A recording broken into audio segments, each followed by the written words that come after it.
Scott. Here, brother.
Good morning and welcome to Crossover Day. We are going to, for those of you on the wall or in the room, if your bill came out yesterday, those have not yet been received by the clerk. I mean, as far as reported, they're not on the general calendar. They will not be ripe until after reports are made to the floor this morning, first thing. And so if you've got a bill that was reported out yesterday out of the 6 or 8 committees that met, it will not be ripe till later on today. So don't ask for it now. You can ask for it later if we have a supplemental meeting later. We're going to do a supplemental calendar now, and my understanding is that the first calendar that we did yesterday for today, we will go through completely before we start on the supplemental calendar, and we will do our best to get through the supplemental calendar. And then if we have another supplemental rules meeting, we will deal with the second supplemental calendar at that time. We have a guest who is bringing us salutations from across the hall, and I think's probably going to welcome all of you to take your bills over there and present them. Would you like to talk to us a little bit, Chairman Mullis? Mr. Chairman, what an outstanding group of lawmakers here in the room today. And I want to thank you for all the wonderful House bills that we are currently housing in the Senate and are about to receive from such a distinguished body. So I look forward to working with your members in the Senate and putting the best bills forward to make America and Georgia great. Micah, I love on committee, let me know.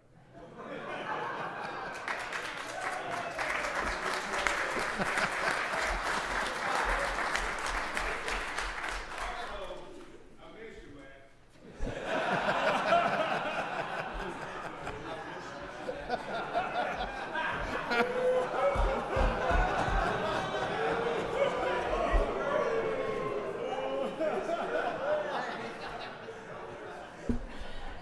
I detect a reconciliation in the works.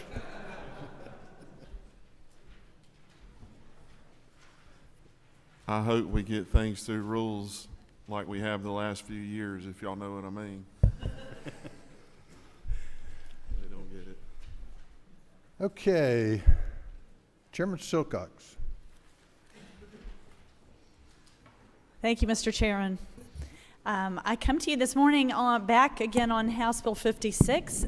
Chairman Powell asked me to get a letter from the Department of Revenue to clarify that bill, and so you do have a rules substitute on that. The LC number is LC 480107S, and essentially the reason for this substitute is to clarify that this $200 fee for an electric vehicle would be paid annually. And so just to explain what this bill does again, right now I have a Nissan Leaf. It is 100% electric and does not emit any emissions. And so if I want to drive in the HOV lane with that vehicle, I have to buy a plate with a leaf on it that's an extra $200 it is a vanity plate. Likewise, this would enable manufacturers and distributors for their electric vehicles to purchase just like I do, a $200 plate for their electric vehicles. And it would be paid annually, and that was the clarification in my substitute. Mr. Williams. Thank you, Mr. Chairman. Thank you for the bill. I remember when we made the changes, but just curious, does the Tokus rule apply to you since you've got that leaf? This rule applies to me, absolutely. If I want to ride, even though my... No, that wasn't the question. The Chokus rule. Can I vote on it? Yes, I can vote on it. Thank you, though. Thank you, Representative Williams. You have no more questions. Thank you. Wait. Chairman Effistration. Thank you, Mr. Chairman. Isn't it true that when we change tax policy, that impacts all of us?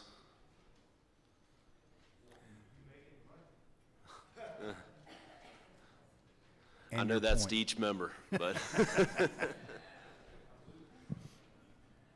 All right, do I hear a motion on the substitute? So moved.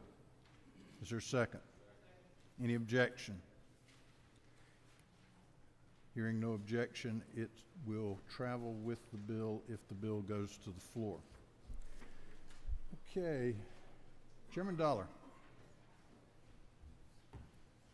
Thank you, Chairman. I have two bills for the committee today, 448 and 449.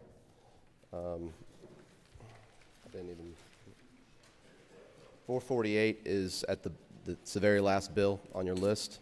That is the lodging facilitator bill. The bill establishes a system by which local hotel and motel excise taxes are collected and remitted by what we have now termed a lodging facilitator. These are your Airbnbs, your VRBOs.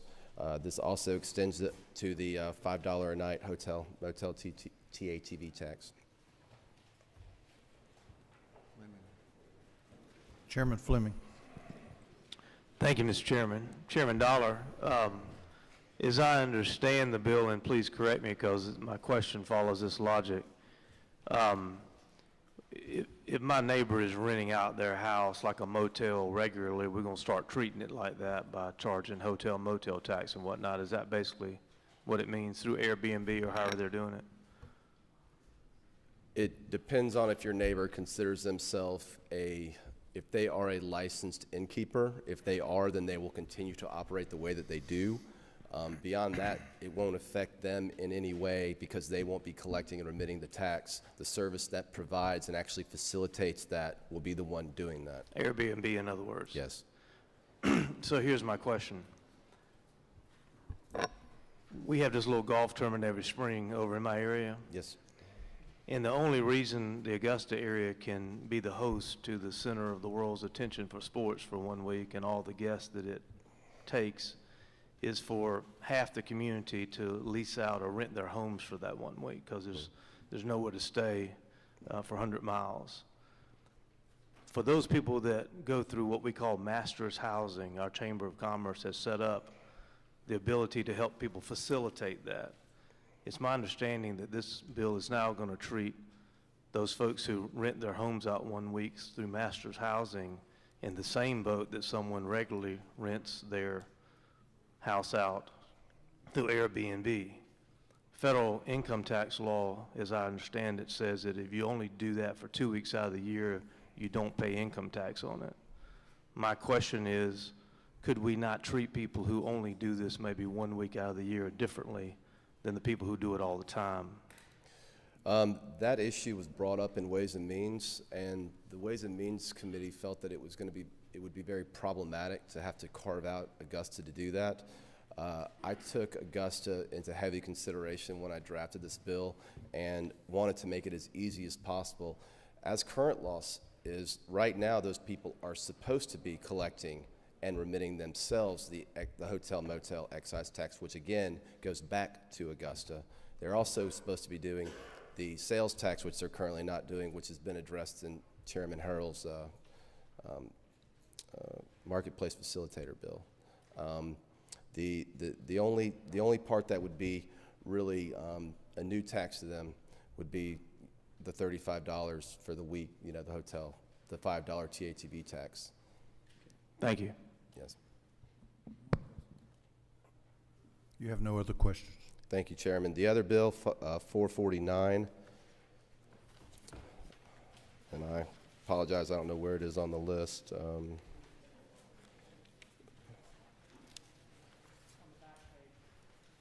I'm being told it's on the back page, and page 2. This again is the bill setting up for the first time booting regulations in that industry. I brought it to you yesterday. Oh, I'm sorry, 469. Apologize.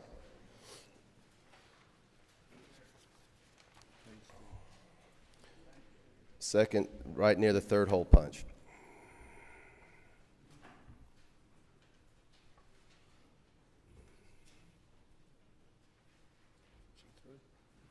Oh, I already explained. Sorry, Chairman. Again, this is the bill I brought to you yesterday. It's setting up for the first time guidelines and regulations for the booting industry. You have no questions? Thank you, Chairman.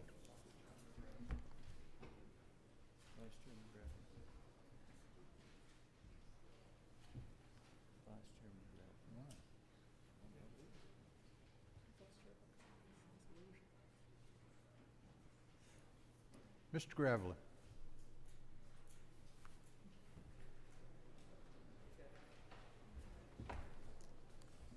Thank you, Mr. Chairman. On page 2, House Bill 338.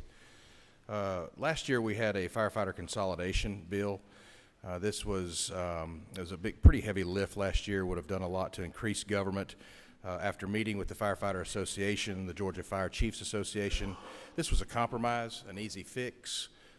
Spoke to the governor's office. His staff approved the language on it, and it simply adds 2 appointments to the Firefighter Standards and Training Council.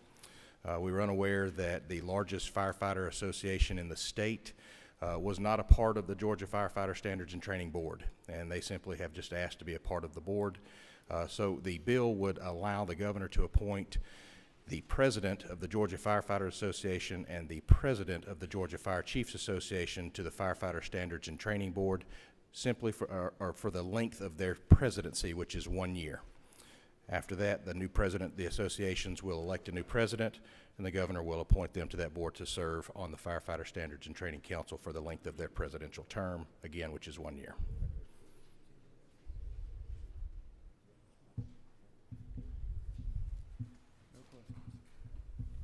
You have no questions. Thank you. Mr. Smith. Thank you, Mr. Chairman, members of the committee. I come to you again with HB 516, which gives structural engineers a designation on state license just as professional engineers and land surveyors, and I certainly would appreciate your consideration. You have no questions. Thank you. Mr. Holcomb. Thank you, Mr. Chairman, members of the committee. I present to you House Bill 282, which is on the second page under Modified Structure Rule, and there is a substitute on your desk. It's LC 289318S, And what this does very simply is, I think everybody is very well aware of the efforts that the General Assembly has taken, particularly the House, to test the backlog of untested sexual assault kits. Now that we have the kits, we want to make sure that we preserve the evidence to bring cases forward for an appropriate amount of time. I had proposed a bill, the original bill was to hold the evidence for 50 years or the statute of limitations. That passed through committee unanimously at both the subcommittee and full committee level. But then what we found just recently is that we have a conflicting code provision, and it's 17-5-56. So the substitute will delete the period in existing law that holds the kits for only 10 years, and it will be replaced by the existing code provision that states that we will hold the evidence for the period of time that the crime remains unsolved or until the sentence is completed. And so that corrects the issue. You have no questions. Do I hear a motion on the substitute? All right, there's a motion, second. Any objection? Substitute is approved without objection.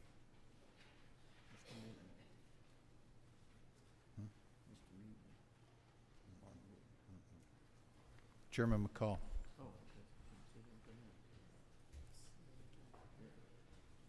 Thank you, Mr. Chairman. I ran up the stairs. I apologize. My heart ain't good yet. But 545 is the second one. I would hate to be responsible for that. Do what now? I would hate to be responsible if your heart gave out. If my wife knew how much life insurance I had, she would pay you to make me run.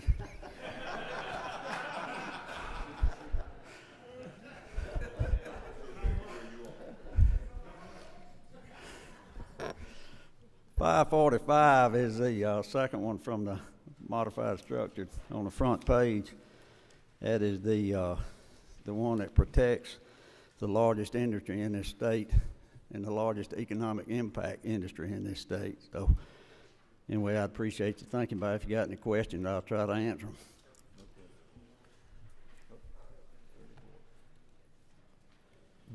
You understand that I've got some concerns with this I do. bill? For the members of the committee, it basically says that you have to, in order to sue for a nuisance dealing with ag issues, that you have to live within a half a mile. If you live a half a mile and a foot, you can't file suit, even if you're impacted with the nuisance. That you have to file suit within 1 year of the time that the nuisance was created, which means that if it was created on January the 1st and then January the 2nd of the following year, it is doubled or tripled in size, that you could not sue because it dates to the original time. The author of the bill has committed to continue working on these issues, if I'm not mistaken. Correct. And I think there's even a substitute that may be presented in the Senate side if it makes it that far. Is that correct? A substitute what now? That there may be additional language that would be done in the Senate if it were to make it that far. Yes, sir, and if you look at line 55 through somewhere around 56, we would be willing to remove some of that language you just talked about. Okay. Chairman Fleming, you had a question? Your way? Okay. Any other questions? And there's some additional language we can add in that it will strengthen up what you worried about as far as ownership change too. Okay. Leader Trammell.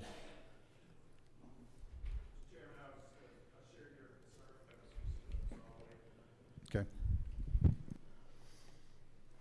You have no more questions. Thank you, sir. Thank you. Representative Newton. Thank you, Mr. Chairman. Members of the committee, on page 2, the fifth one down, House Bill 315 is a transparency bill with regard of how local governments spend taxpayer money. We do a great job with Chairman England and this body spending a large amount of money that the state entrusts us with. Local governments also spend a lot of money that is from taxpayers.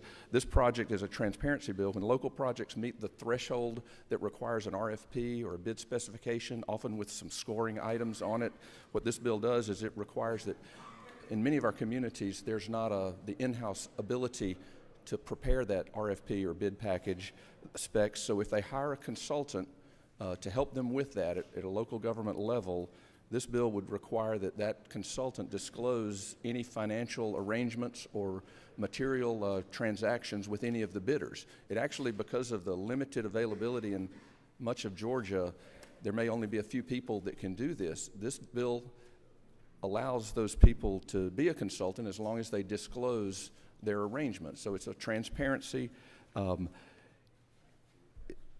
arrangement with the bidder, between the bidder and the consultant.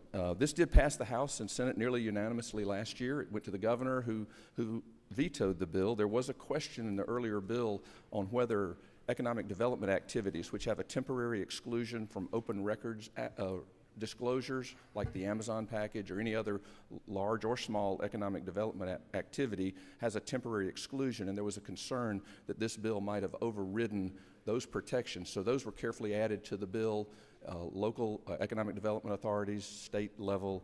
So it's we do have the support of GMA, ACCG has expressed support, and the economic development authorities have. I hope you'll consider this when the significant amount of money is spent by taxpayer money. I think it's a good transparency piece for the taxpayers.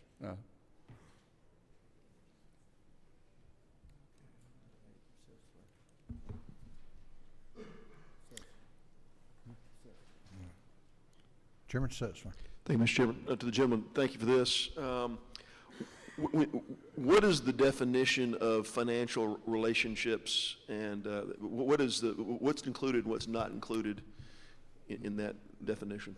There is a, I'm sorry, the language I believe is on page 2 of the bill. It's just a 2-page bill. It describes material financial transactions.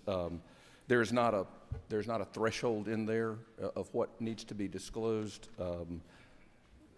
There's a definition on lines 32 through 36 that discuss that could reasonably be expected to give rise to a conflict of interest. And I asked the question. I know in the legal profession, firms will team up to get the right expertise.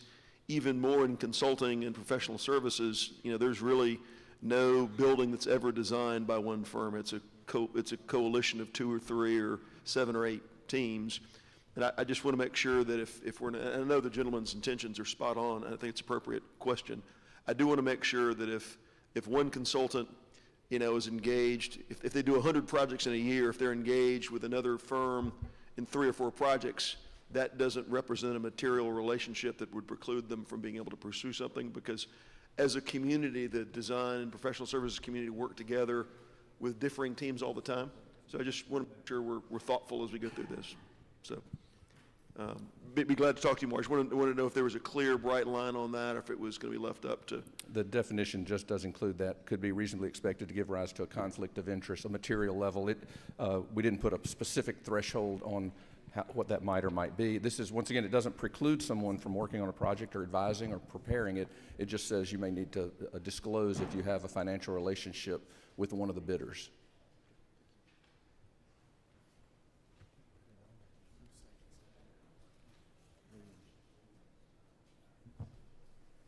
Mr. Williams. Thank you, Mr. Chairman. Thank you for the bill. As a vice chairman of a development authority in rural Georgia, we don't have the mega $1-million deals you have in the metro area, but it does add up to serious money. And sometimes relationships do get cloudy. Thank you for the bill. Well, thank you, sir.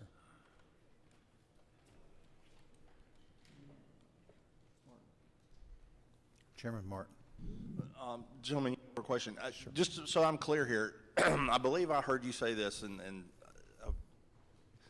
you could be a consultant. If I were a consultant on the project and I owned a 10% stake in one of the bidders, they could still bid. I just have to disclose when I'm preparing the RFP that I have that stake. Absolutely correct? Right. Absolutely. So you're not correct. prohibiting anybody from playing. You're just, everybody knows the relationships going in. This is not prohibiting that. It's just if the city knows and is somehow uncomfortable that, they can take that into consideration when they're doing the bid award. Exactly right. You can still do the work. You can still bid on it. We do want, if the bidder has a relationship, if the consultant has a relationship with the bidder, just disclose it It's sunlight on it, the best disinfectant. I think it's a great way to keep it, as Mr. Williams was saying, above board. You have no more questions. Mr. Ridley.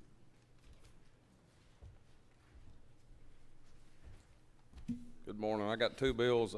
House bill, it's on the front page under modified structure. House Bill 490 was the one I brought in here yesterday that was changing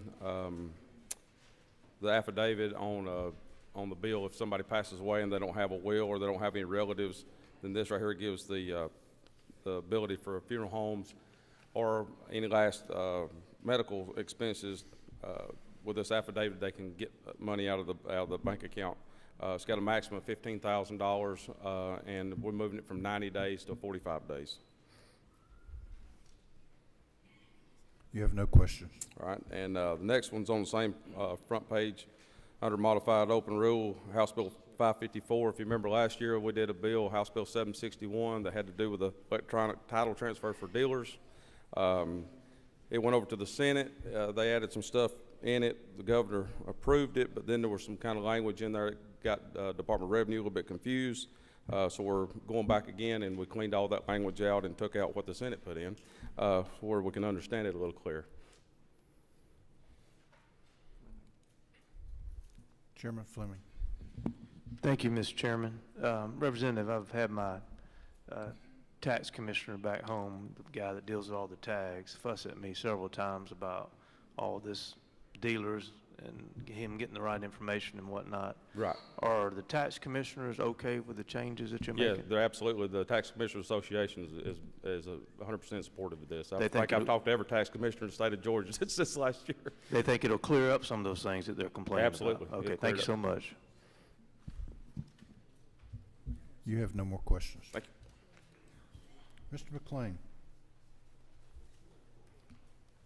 Thank you, Mr. Chairman and members of the committee.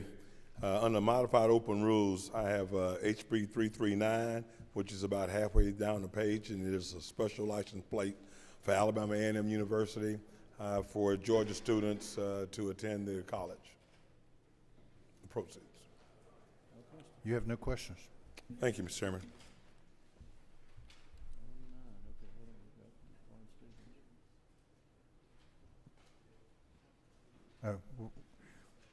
Chairman Silcox is back. Chairman Silcox. Thank you, Mr. Chairman. I'm sorry to trouble you again. I didn't see this bill on the consideration calendar, but I thought I would ask for it anyway.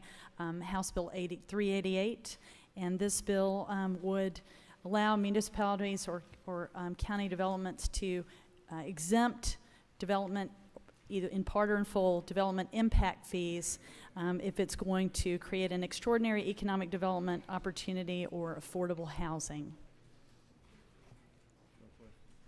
You have no questions. Thank you. Okay, members.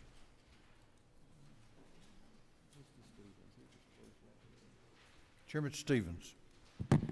On the first sheet, a modified structure at House Bill 214 allows pharmacists to have a statewide protocol for vaccines when necessary, when they're outside of a regional health area.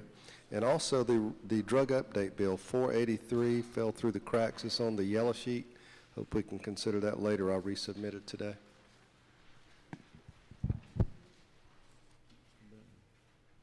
Chairman Benton. Do you have your light? Oh, sorry, I didn't hear you. Excuse me. Two bills on first page. House Bill 86 will allow tenured teachers to appeal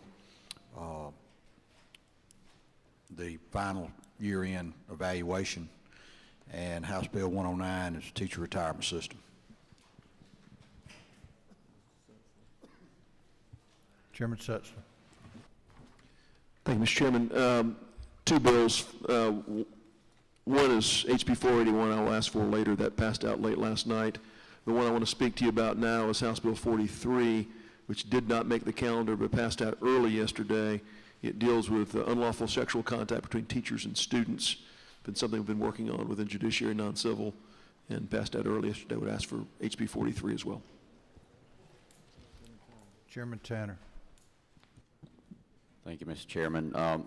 4 bills. The first 2 just mentioned. They're on the yellow sheet. House Bill 32 passed out day before yesterday. Deals with the change in the CTO program that is one of the House projects that we've worked on the last few years. House Bill 493 deals with engineering and inspections. Worked with ACC and GMA over the last year with the industry on this bill and have everyone either at a support stance or a neutral stance on that. Then House Bill 454 on page 2, a little over halfway down. That one I asked for yesterday deals with the scooters and rules of the road. Again, industry, GMA, ACCG all support this. And then the one up from the bottom, House Bill 511.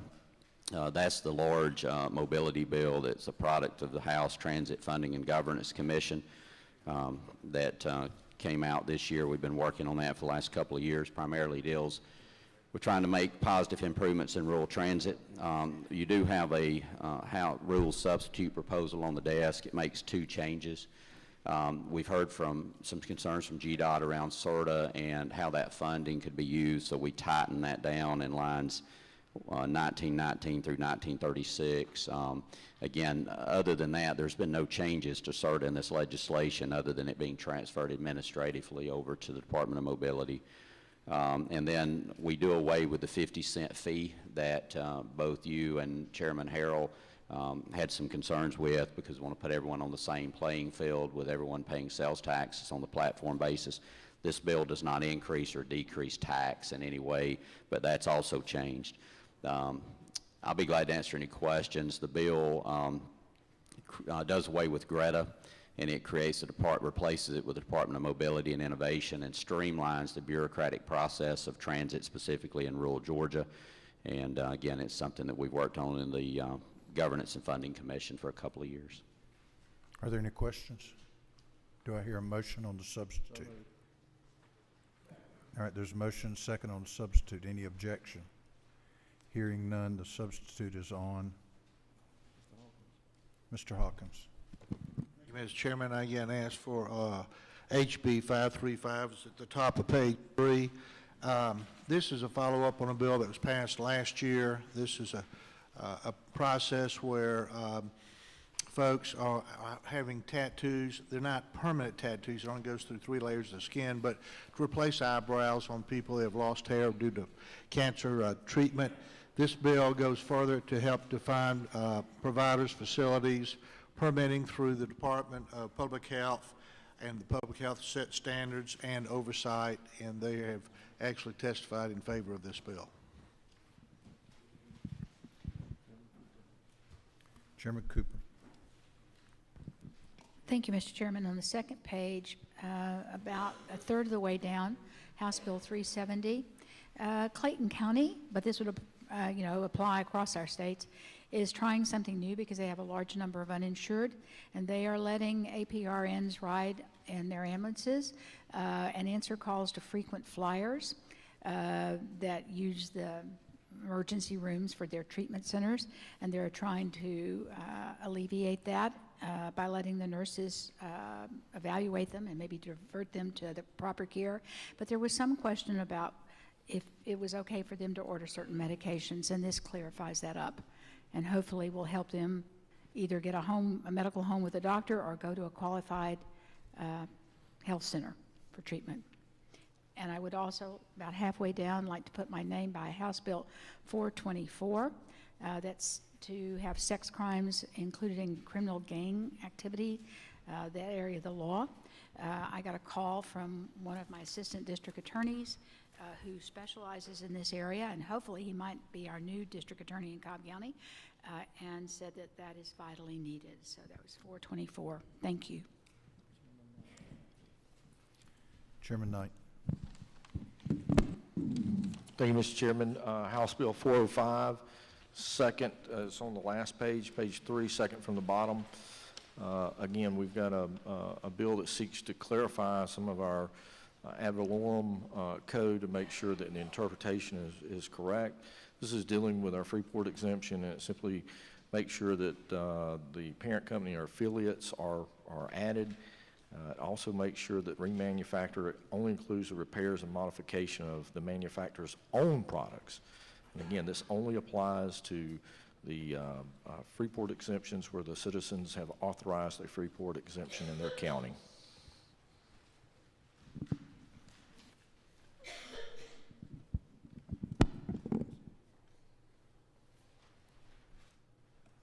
Mr. Jackson. Thank you, Mr. Chairman. I'd like to put my name beside House Bill 66 on the first page.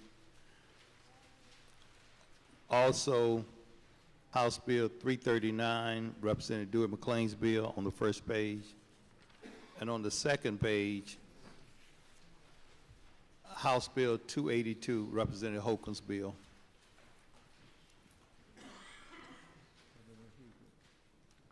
Representative Hughley. Thank you, Mr. Chairman. Representative Jackson made the ask. I just want to ditto what he just said. Thank you. Representative Williamson.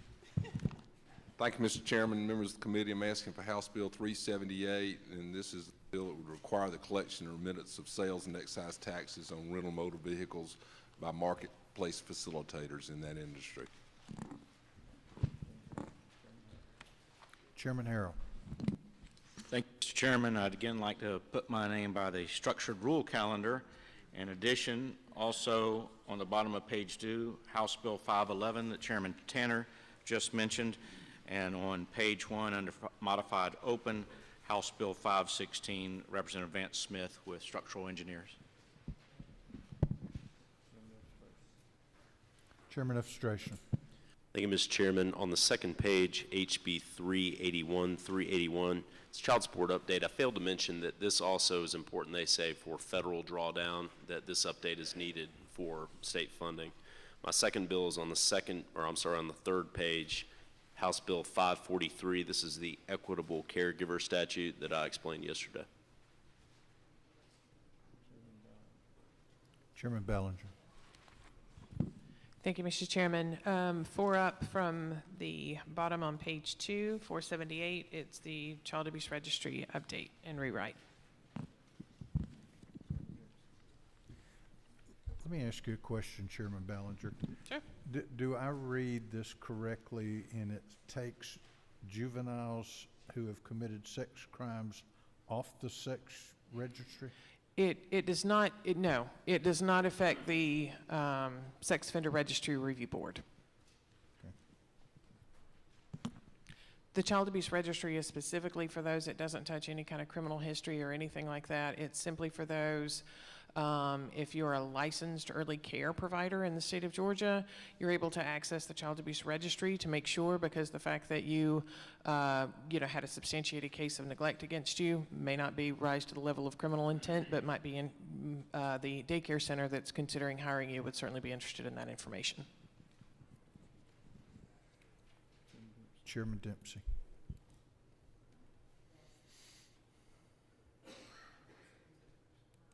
No? Okay, there we go. Thank you, Mr. Chairman. Yes, House Bill 553, it's on the top of our last page. It deals with code sections specifically to delete references to obsolete, inactive, dissolved, and non-funded entities. Chairman Powell. Thank you, Mr. Chairman. I'd like to put my name beside House Bill 516, upgrades of structural engineer legislation. Also 554 that cleans up problems of titling with the tax commissioner's offices, one Mr. Ridley had done a while ago. I'd also like to put my name beside 338 for the firefighters. And if I'm not all over the board enough, I'd like to put my name beside 535, the microblading, so that all these pretty ladies that don't have eyebrows can get them with no problems.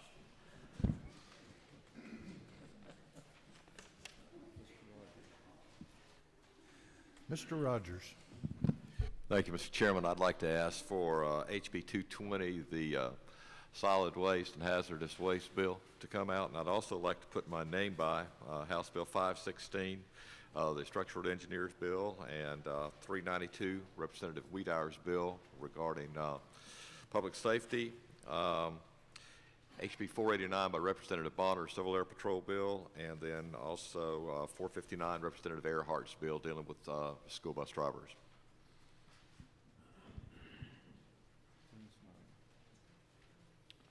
Dean Smyrie. Mr. Chairman, I'd like to put my name by House Bill 174, Mr. Wilkerson, House Bill 258, Whip Bodie, and House Bill 282, Representative Holcomb. Thank you.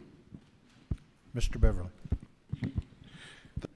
Thank you, Mr. Chairman. I'd like to put my name beside HB 258, Representative Whip Bodie, and House Bill 282, Representative Holcomb. And if you would go to structured rule, 2 up, 3 up from the bottom, House Bill 379, Representative Moore.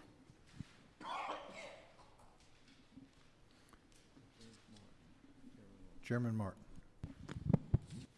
Thank you, Mr. Chairman. House Bill 349 is 7th down on the 2nd page. This bill allows counties that have redevelopment powers to develop a project inside a municipality with the express permission for that project by resolution from the governing authority of the municipality. It's brought about because there's a need up in North Georgia, a small city that does not have redevelopment powers but wishes to cooperate with a project. They don't have to pledge their increment, but this allows the county to extend into the municipality with express permission on a project-by-project basis from the municipality. It pledges no money from the municipality, and again, it is permissive. It is not prescriptive. Mr. Bodie. Thank you, Mr. Chair. I would like to ask for my bill again, HB 58, under modified structure rule on the 2nd page at the top. This bill adds the offense of aggravated sexual battery to the tolling statute. It is supported by a prosecuting and attorney's council here in the state of Georgia. I also would like to put my name on the 1st page under modified open rule beside HB 174, which is Representative David Wilkerson bill, and also HB 339, which is Representative Dewey McClain's bill. And under structured rule on the last page, I would like to put my name beside HB 379, Representative Moore's bill. Leader Trammell. Thank you, Mr. Chairman. I'd like to put my name by HB 66 under modified open rule, Representative Hughley's bill, under modified structure by HB 258 and 282, Representatives Bodie and Holcomb, and under structured rule, HB 379, Representative Moore. Mr. Williams. Thank you, Mr. Chairman. I'd like to put my name beside HB 66, Representative Hughley, HB 339, Representative McCain, and she begs so pitifully, HB 258, Bodie, Whip Bodie, and HB 282, Representative Holcomb's bill. Chairman Fleming. Thank you, Mr. Chairman. Can I ask a question about one of the previous bills was asked for? Sure. Chairman Tanner, your House Bill 511 that we have the sub on our desk, I got a call from one of my DOT board members with concerns about some of the changes in there, and is this, I have not had time to go through the substitute, or is the substitute going to address possibly, to your knowledge, some of the questions that have been being raised by DOT board members? Yeah, the answer is yes, some of them. The main thing that they raised was the moving of CERTA over from, again, CERTA is administratively attached to GDOT. CERTA is a separate entity created by the state as an authority that can do P3 projects, and it has to be separate so that the good faith and credit of the state's not on the hook for those projects. It's administratively attached to GDOT now, but it has its own staff, own director. That would be transferring over to the Department of Mobility because the director of that department would serve as the director of the overall arch agency. But what we did do, and Commissioner McMurray and I and Chris Thomason worked on this, is tighten the language down to make sure that their concerns about those dollars being diverted into transit operations or transit buying buses or transit building rail. We made it clear in the legislation that that could not be done. Now, today that could be done, but we made it clear that those dollars could not be used for that purpose.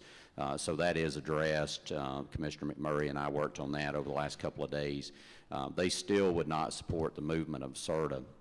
I will tell you that one of the reasons I think it's important is the dollars on excess toll funding, which right now does not measure up to a whole lot, but over the next couple of decades, we're talking about tens of millions of dollars that do not go through the appropriations process.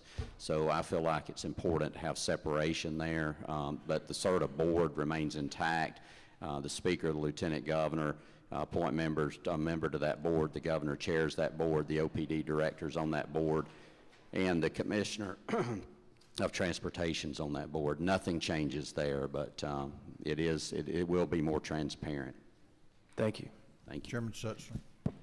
Thank you, Chairman. Chairman Tanner, again, there is a lot in the 511 substitute process. Forgive me for not having gotten through this. Is there anything in this that changes, two questions. First, anything that changes the ATL board or the way that ATL board's established? No, there's nothing that changes how the ATL board's established. The only thing that's different here is it makes currently the ATL board can appoint their own director. In this legislation, the ATL, which is also an authority, would be administratively attached to the Department of Mobility, and their director will be the commissioner of this department. Again, the idea is streamlining staff, streamlining bureaucracy, and having one group of administrative staff for all these agencies. One further question, if the gentleman would yield. Yes. Is there anything in this bill that changes dates by which votes can be taken in any counties? Yes, John Carson, Representative Carson, had a bill that would extend the Cobb vote by 3 years. That came at a request of the Cobb Commission, and I had committed that I would carry legislation to do that for a period of 2 years. So this legislation does it for 2 years, not the 3, but that is in this legislation also. That's the only other item that it speaks to. Other than that, Mr. Chairman, I don't want to take too much time. Other than that one change, is there anything changed about the provisions of who makes maps and special districts and those kind of things? No, sir. The only change would just be the date. It has to be done by the dates changed only by 2 years. That's the only change. Thanks. Representative Drenner. Thank you, Mr. Chairman. I'd like to put my name beside of HB 379, Representative Moore's bill, HB 220, Representative Rogers' bill, HB 282, Representative Holcomb's bill, and HB 338, Representative Gravley's bill.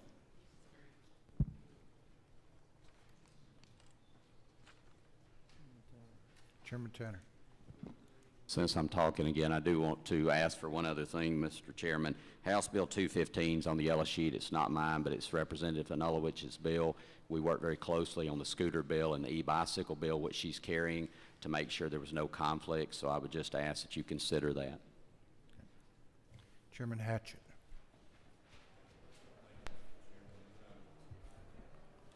Thank you, Mr. Chairman. I have an amendment on the desk. It's AM 331871, offered by several members, that raises the amount of the hospital rural tax credit in HB 198 to $100 million from $60 million. Are there questions? Do I hear a motion? So moved. Is there a second? Second. Is there any objection? Hearing none, it's on. No. Leader Burns. Thank you, Mr. Chairman. I beg the indulgence of the chairman and the committee. Due to a technical glitch that I created, I have a bill, House Bill 382, that's still on your yellow sheet. If it wasn't for my glitch, it would be on your blue sheet. If you will, let me explain it to you. You remember last year we passed the Georgia Outdoor Stewardship Act. This is basically a cleanup of the Georgia Outdoor Stewardship Act that's been looked at and worked on over the summer. Working in conjunction with the Department of Natural Resources, we've identified some additional language and definitions that will ensure that DNR and this body will be able, DNR will be able to properly administer the Outdoor Stewardship Act. In this legislation, House Bill 382, we clarify which entities are eligible to apply for grants under the outdoor stewardship programs. Those are local governments, state agencies, and non-governmental entities eligible to apply for these grants, those that are important to us. We also authorize DNR to use up to 5% of the funds collected into the Outdoor Stewardship Trust Fund for administrative purposes. We agreed when we looked at this legislation that it would be self-perpetuating, and so that's what this will do, up to that amount. But we've reduced that amount in the current time frame of what we're considering with the legislation to much lower than that. But in addition to making sure that it's spent properly and administered properly, they've agreed and we've agreed to provide additional transparency and oversight measures to ensure these funds are used appropriately. And that will be looked at every year by members of the Appropriations Committee to make sure it's done properly and we are good fiscal stewards of these dollars. That's what the bill does, Mr. Chairman. Okay, I see no, Chairman Smith.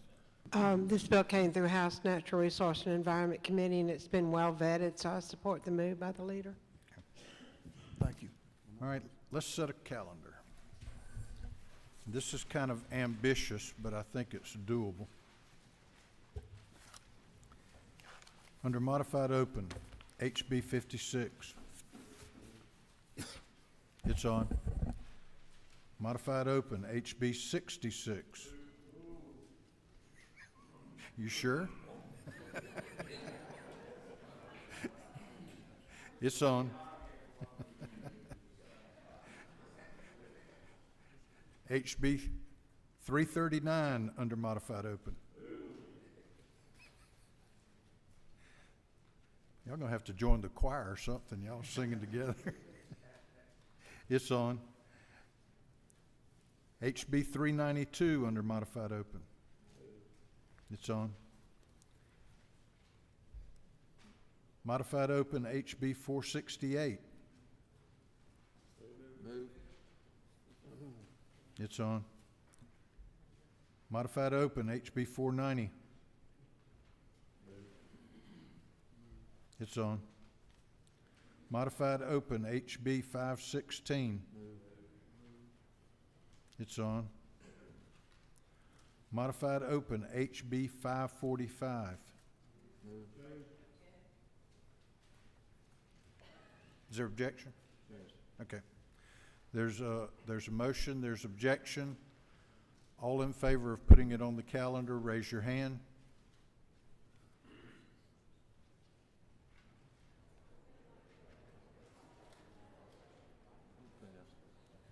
Opposed? It's on.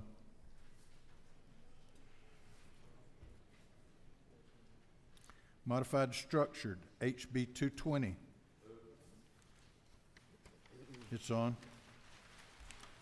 Modified structured, HB 247. It's on. And just as a correction, back under modified open, the first one I called HB 56, that travels with the substitute. HB 247 is on. HB 258. It's on. Modified structure, HB 282 with the substitute. It's on. Modified structured, HB 315. It's on. Modified structured, HB 349. It's on. Modified structured, HB 381. It's on. Modified structured, HB 394. It's on. Modified structure, HB 424. It's on. Modified structure, HB 452. It's on. Modified structure, HB 454. It's on. Modified structure, HB 459. It's on. Modified structure, HB 466. There's a motion, there's an objection. All in favor of putting it on the calendar, raise your hand. Opposed? It's on. Modified structure, HB 467. It's on. Modified structure, HB 487. It's on. Modified structure, HB 511 with the substitute. It's on. Modified structure, HB 527. It's on. Modified structure, HB 543. It's on. Modified structure, HB 553. It's on. Structured rule, HB 379. It's on. Structured, HB 405. It's on. In the general calendar, HB 493, that's Chairman Tanner's bill on private permitting. 493 on the general calendar. It's on. On the general calendar, HB 328, it's Representative Mathiak's bill. It's on. General calendar, HB 382, which is outdoor stewardship by Leader Burns. It's on. Welcome to Crossover Day. We're adjourned.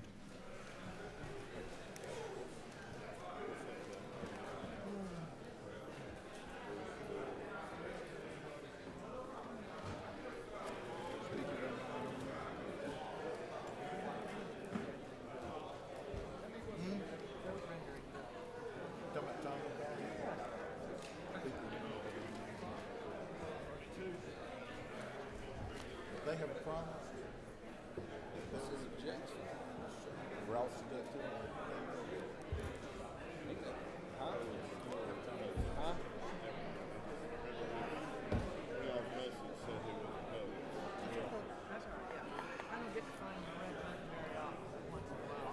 It's okay. That's good.